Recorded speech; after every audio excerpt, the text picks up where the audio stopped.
Why did the demons ask Jesus for the pigs? The fascinating story of Jesus casting out the legion of demons into a herd of pigs is found in Luke. It begins as Jesus travels through the hills east of the Jordan River, a predominantly Gentile region known as the Decapolis, Gentile cities of the wider region. They then sailed to the Gerasene region east of Galilee. When Jesus stepped onto solid ground, a man from the city of Gerasa, possessed by demons for a long time, came to meet him. He wore no clothes and lived among the tombs. When he saw Jesus, he uttered a terrible scream, coming from the depths of his throat, falling into terror before him. Shouting at the top of his lungs, he exclaimed, "What have we to do with one another, Jesus, Son of the Most High God? I beg you, do not torment me before the time." Jesus was already ordering the unclean spirit to leave the man, as he had already been violently taken over many times by the devil, being kept under guard and tied with chains and shackles. However, he always broke these bonds and was led by the devil into the desert. This is the most detailed description of a man under the control of a demon found in the Bible, is the classic profile of demonic possession. For a long time, man was under the dominion of the devil, living like a wild animal instead of a human, devoid of clothes, wandering among the tombs. His behavior was contrary to Jewish law and natural human inclination. The man possessed abnormal strength, breaking his bonds night and day, screaming and hurting himself. Living in the mountains among the tombs, his internal struggle was uncontrollable, and his wild behavior led people to conclude that he was possessed by a demon. They tried to tie him up to stop him from harming others, but he managed to free himself from his chains on several occasions.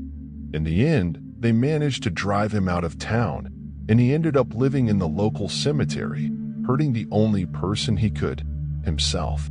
The Bible describes their driving by demons in the same way it describes a horse led by its rider or a ship rowed by its crew. A certain man came to meet Jesus, suggesting that Jesus did not directly seek out this man, but that the man was drawn to Jesus. "What have I to do with you? I beg you, do not torment me," said the demonic spirit that inhabited the possessed man, not the man himself. The demon did not want to leave the body he inhabited. Demonic possession occurs when a demonic spirit resides in a human body and sometimes manifests its own personality through the personality of the host. Although demonic possession is a reality in today's world, we must be careful not to ignore the problem or place excessive emphasis on supposed demonic activity. We are not told how someone becomes possessed by a demon. People often get involved in the occult or demonic things because there is something there that seems to work. Unfortunately, there is someone at work there, a demonic spirit. Demons want to inhabit bodies for a similar reason to a vandal wanting a spray can. A body is a weapon that can be used in their attack against God. Demons also attack human beings because they despise the image of God and try to distort and misrepresent that image. What have I to do with you?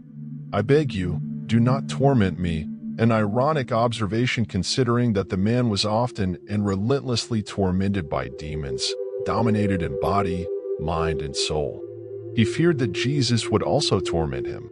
Jesus then asked him what his name was, and he replied, "Legion," for many demons had entered him. They continually begged not to be sent into the abyss. Nearby, a large herd of pigs passed by on the mountain. The demon asked Jesus to let them enter the pigs, and he granted permission. So the demons came out of the man and entered the pigs. The herd rushed down the slope and fell into the lake, where they drowned. Jesus asked the name to gain authority over the demon and free the possessed. Jewish exorcists of the time needed to know the name of the demon, but Jesus did not use the learned name in this dialogue. His authority over demons far exceeded the superstitions of the time. He probably asked the demon's name to understand the full extent of the problem, knowing that the man was possessed by many demons. The demons that inhabited man did not want to be imprisoned in the abyss, the bottomless pit described in Revelation. Apparently, it is a place of imprisonment for certain demonic spirits. The idea that demons can inhabit the bodies of animals may seem strange, but it is also shown in Genesis 3. Note that even demons cannot afflict pigs without God's permission, as a demon cannot even enter pigs without being sent by God. Satan, for some reason, is so inclined to evil that he would do it to animals if he cannot do it to men. Jesus allowed this because the moment of full demonstration of his authority over his demons had not yet arrived. Spurgeon made several wise observations about how the devil affected the swine.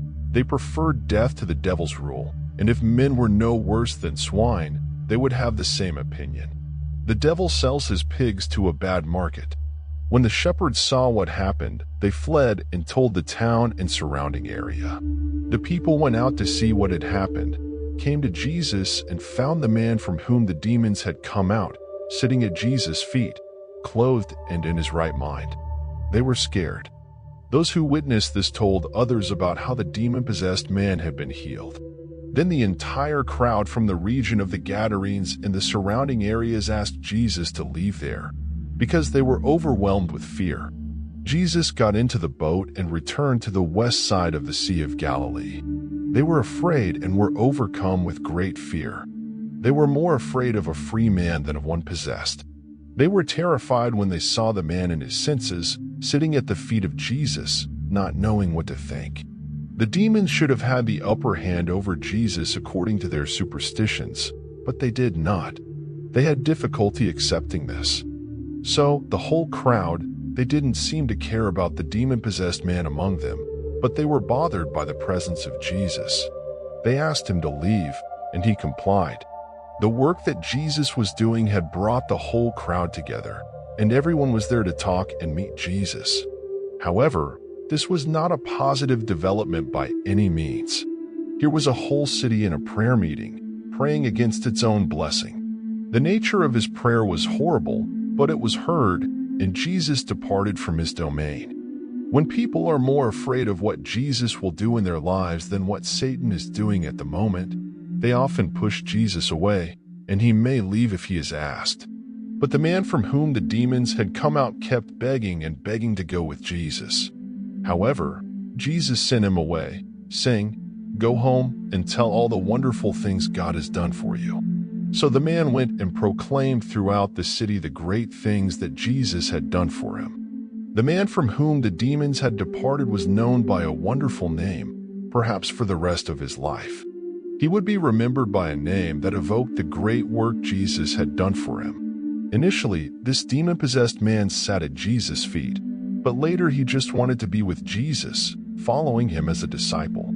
This man's desire for Jesus is an illustration of the change that has taken place in his heart. Before, he was only interested in what Jesus could do for him, but after his encounter with God, he wanted Jesus himself. However, Jesus rebuked him and told him to leave, even though the man had good intentions in wanting to follow Jesus. Jesus was well aware that the ministry he was doing for his own family and community had far greater significance than any other work he was doing. Sometimes it can be challenging for us to understand the way God works. Jesus answered the unfortunate request of the city's residents who prayed for him to leave them and depart from their family, and he did so. The man from whom the demons had come out made a pious request to be with Jesus, but Jesus said, "That is not the prayer." Of course, the reason for this was the fact that this man could be a light among the people who lived in these Gentile cities in a way that Jesus and his disciples could not be if he had been afraid, and I am almost certain that he was. Demons might return, so, of course, he longed to be with Christ. However, Christ takes this fear away from him and basically tells him, "You don't need to be near me.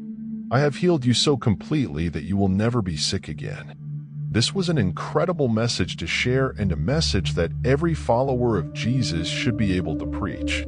His story showed the value of a life to Jesus, for that was the only reason Jesus came to this side of the Sea of Galilee.